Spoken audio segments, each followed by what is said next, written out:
Hello friends, நம்ம இன்றைக்கி இதை பற்றி பார்க்க போகிறோம். இலக்கியா வரப்போகிற எபிசோடில் என்ன இன்ட்ரெஸ்டியான சுவாரஸ்யமான விஷயம் நடக்க போகுதாங்க பார்க்க போகிறோம். வாங்க வீடியோக்குள்ளே போயிடலாம்.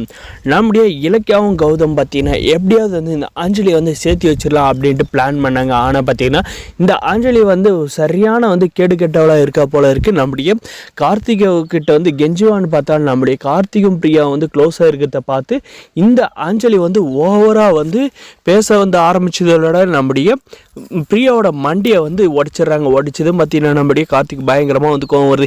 மரியாதையாக சொல்கிறேன், பிரியா கிட்ட வந்து மன்னிப்பு கேட்டுறேன், நான் வந்து பிரியா கூட தான் வந்து வாழ போகிறேன், உனக்கு எனக்கு எந்த ஒரு சம்மந்தமும் இல்லடி, நீ மரியாதையாக சொல்கிறேன் இந்த கிளம்படியே அப்படின்ற மாதிரி வந்து சொல்கிறாங்க. அதுக்கு இந்த அஞ்சலி பார்த்தீங்கன்னா நீ வாழ்நாளையும் செத்தாலும் என் கூட தான் வந்து வாழணும் கார்த்தி, இதை வந்து நான் யாருக்கு வந்து இந்த வாழ்க்கையை வந்து விட்டு கொடுத்துட மாட்டேன், அவள் தான் வந்து நீ வந்து பணத்துக்கு ஆசைப்பட்டு உன்னை வந்து கல்யாணம் பண்ணியை வந்து ஒட்டிக்கிட்டு வரானா, நீ வந்து அவகிட்ட உரசிக்கிட்டு போறியாடா அப்படின்ற மாதிரி வந்து கேட்குறாங்க. நீ தாண்டி என்னை வந்து ஏமாற்றி லவ் பண்ணுற மாதிரி நடித்து வயிற்றில் குழந்தை இருக்கிற மாதிரி வந்து என் குடும்பத்தை வந்து ஏமாற்றியிருக்கேன். அதனால் வந்து பிரியா வந்து அந்த மாதிரி ஆசைப்படுறவங்கள அவங்க வந்து மற்றவங்களுக்கு வந்து நேச்சுரலாக வந்து ஹெல்ப் பண்ணுற மைண்ட் இருக்குது. நீ வந்து எங்களுடைய சொத்து பணத்தை எல்லாம் வந்து ஆசைப்பட்டு வந்து அதை வந்து செலவழிக்கிறது எப்படின்ட்டு வந்து தெரிஞ்சுக்கிட்டு வந்தவ நீ அப்படின்ற மாதிரி வந்து நம்முடைய கார்த்தி வந்து சொல்கிறாங்க. இதுக்கப்புறம் பார்த்தீங்கன்னா மரியாதை இந்த இடத்த விட்டு போயிரு அப்படின்ற மாதிரி நம்முடைய கௌதமும் நம்ம இலக்கியா வந்து அஞ்சலியை பார்த்து சொன்னதும் பார்த்தீங்கன்னா நான் போகிறேன், ஆனால் வந்து கண்டிப்பாக வந்து உங்களை 2 பேர் சேர்ந்து மட்டும் வாழ விட மாட்டேன் அப்படின்ற மாதிரி வந்து சொல்லிட்டு போகிறாங்க. கண்டிப்பாக வந்து பிரியா உன்னை உயிரை வந்து எடுத்துருவிடியா அப்படின்ற மாதிரி வந்து சொல்கிறாங்க. அதுக்கப்புறம் நம்முடைய கார்த்தி பார்த்தீங்கன்னா பிரியா தலையில் வந்து ரத்தம் வருது, வாங்க ஹாஸ்பிட்டலுக்கு போகலாம் அப்படின்னு சொல்லிட்டு நம்முடைய கௌதமும் நம்முடைய இலக்கியா வந்து கூட்டு போகிறதுக்கு வந்து இருக்காங்க. ஆனால் பற்றி நம்ம கார்த்தி வந்து நான் வரேன் பிரியா அப்படின்ற மாதிரி சொல்லி, இல்லை கார்த்திக் நீ வந்து வீட்டுக்கு போ, நீ வந்து டென்ஷனாக இருக்க, நாங்கள் வந்து பிரியா வந்து பத்திரமா வந்து ஹாஸ்பிட்டலில் சேர்த்து ட்ரீட்மெண்ட் பார்த்து அனுப்பி வச்சிரும் அப்படின்ற மாதிரி வந்து சொல்கிறாங்க. இதுக்கப்புறம் பார்த்திங்கன்னா நம்ம வந்து நினச்சது வந்து நடக்கலை, ஆனால் வந்து அந்த அஞ்சலி வந்து கோவப்பட்டடா, இதுக்கு மேலே வந்து அவள் வந்து மன்னிப்பு கேட்டு கார்த்திக் கூட வந்து சேருவான்றது துளி கூட வந்து வாய்ப்பில்லை. அவளை வந்து அடுத்த லெவலுக்கு வந்து நம்ம வந்து கொண்டு போனோம். ஆனால் பிரியா நீ தான் வந்து எங்களுடைய குடும்ப விஷயத்துக்காக வந்து நிறைய வந்து ஹெல்ப் பண்ணுற அப்படின்ற மாதிரி நம்மளுடைய பிரியா வந்து பாராட்டுறாங்க.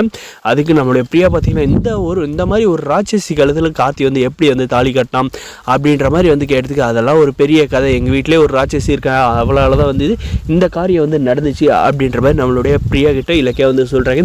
இதுக்கப்புறம் நம்முடைய இலக்கியாவும் நம்முடைய கௌதம் வந்து எந்த மாதிரி முடிவு வந்து எடுக்க போகிறாங்க, நம்முடைய கார்த்திகோட லைஃப்பில் பிரியாவே வந்து நம்முடைய கார்த்திக் கூட வந்து சேர்த்து வச்சா சும்மா வேறு லெவலில் இருக்குங்க, இன்ட்ரெஸ்டிங்காகவும் பார்க்க இருக்கும், சுவாரஸ்யமாகவும் இருக்கும். ஆனால் வந்து இந்த அஞ்சலி வந்து கண்டிப்பாக வந்து பிரியாவும் கார்த்திகை வந்து சேர விட மாட்டாங்க. அவள் என்னென்ன செய்ய காத்திருக்காளன்றது தாங்க பயங்கர ட்விஸ்ட்டாக இருக்க போகுது. ஆனால் வந்து கண்டிப்பாக வந்து இந்த அஞ்சலி மட்டும் கார்த்திக் கூட வந்து சேரவே கூடாதுன்னு நினைக்கிறவங்க இந்த வீடியோக்கு ஒரு லைக் பண்ணி மறக்காது நம்ம சேனலை வந்து சப்ஸ்கிரைப் பண்ணி வச்சுக்கோங்க. இந்த அஞ்சலி கிட்ட நம்முடைய பிரியாவை பற்றி இந்த இலக்கியா வந்து என்ன சொல்ல போகிறாங்கன்னு, நாங்கள் வந்து எல்லாம் முடிவு பண்ணிட்டோம், நீ வந்து இனிமேல் கார்த்திகோட லைஃப்பில் இல்லை, உன்னை வந்து அவ்வளோதாண்டி, நீ வந்து டிவோர்ஸ் பண்ணுறது கன்ஃபார்ம்டியா அப்படின்ற மாதிரி நம்ம இலக்கியா வந்து அடித்து சொல்ல போகிறாங்க. இந்த அஞ்சலி வந்து இதுக்கப்புறம் வந்து என்ன செய்ய போகிறோம், இதுக்கப்புறம் வந்து இந்த பைரவி கிட்ட வந்து ஐடியா கேட்டு ஏதாவது வந்து பிளான் பண்ண போகிறா அப்படின்றதாங்க வந்து இருக்க போது. மறக்காது நம்ம சேனலில் வந்து சப்ஸ்கிரைப் பண்ண வந்தால் மறக்காது சப்ஸ்கிரைப் பண்ணி அந்த பெல் ஐக்கனை ஆனில் போட்டு வச்சுக்கோங்க. அப்போ தான் நம்ம போடுற வீடியோ எல்லாமே உங்களுக்கு நோட்டிஃபிகேஷனாக வந்து வருங்க. முடிஞ்ச வரைக்கும் ஸ்கிப் பண்ணாத பாருங்கள்.